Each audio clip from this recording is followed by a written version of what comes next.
Everything you think you know about death is a lie. It's not darkness, it's not silence, and it's definitely not the end. For over 1,000 years, a sacred text has been whispered about in secret, guarded by mystics, hidden from the world, not because it was dangerous to your body, but because it was dangerous to your control.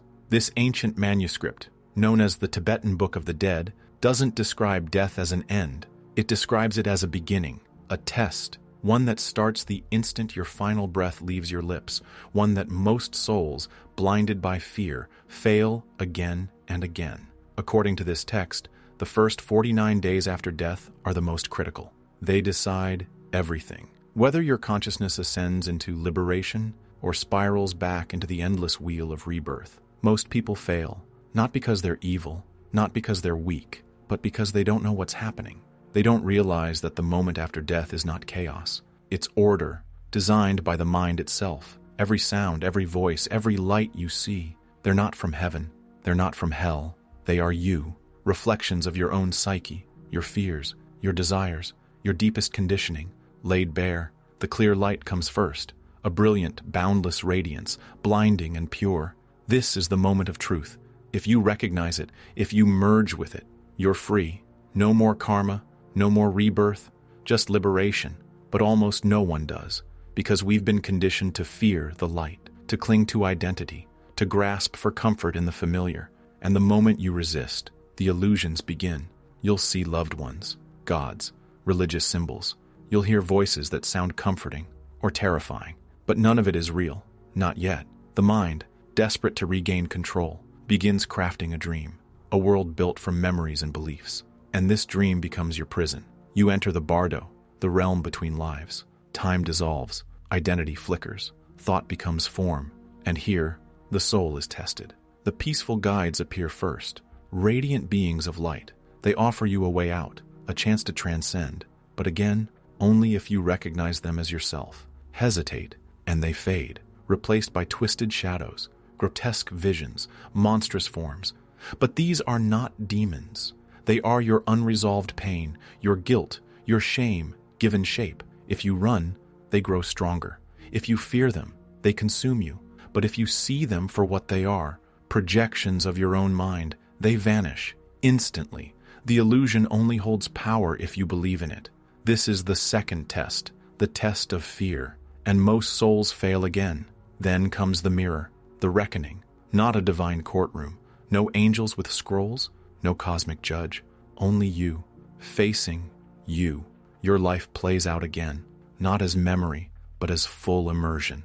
You feel every joy you gave, every wound you caused, not just from your perspective, but from the perspective of everyone you ever touched. This is not punishment. This is truth, undeniable, inescapable, and here, your future is written. The emotion you carry out of this mirror shapes where you go next. If you cling to regret, you fall. If you're trapped in guilt or fear, the cycle drags you back. You choose your next life without even realizing it.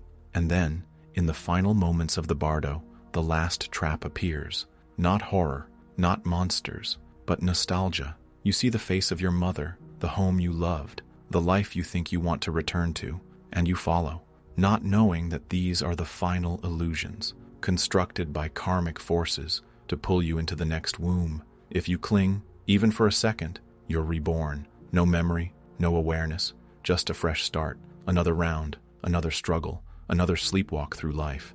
But a few, very few, see the illusion.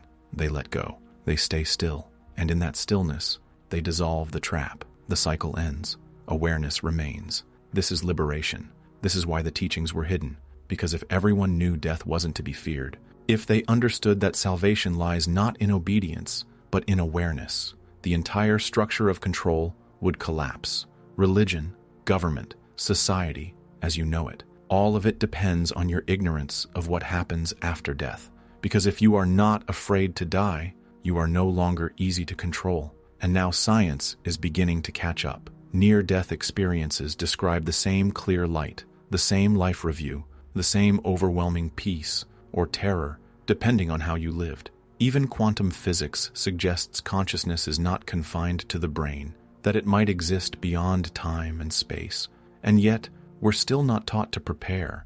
We prepare for careers, weddings, retirement, but not the one thing every person will face. Why? Because the system benefits when you're distracted, when you're chasing wealth, approval, status, when you're asleep, both in life and in death. But the truth is simple. If you are not conscious now, you will not be conscious then. The cycle will repeat again and again until you wake up. And the way out is not found in temples or books or gurus. It's found in how you live, with detachment, with clarity, with awareness. The bardo is not just after death. It's here, right now. This world, the one you call reality, is just the beginning of the test. So ask yourself, are you preparing or are you already trapped? Because the secret the elite have hidden for centuries, the one buried in forbidden texts, censored by institutions, is this: death doesn't change you, it reveals you. If you lived in fear, you'll die in fear. If you lived unconscious, you'll pass into the afterlife unconscious. If you lived chasing illusions, you'll be ruled by them when your body falls away. But if you live awake, you die free. The Tibetan masters understood this, and now you do too. But the journey isn't over, because there's one final secret the Book of the Dead couldn't explain. A truth found in hidden government research, one that reveals what happens after the 49 days.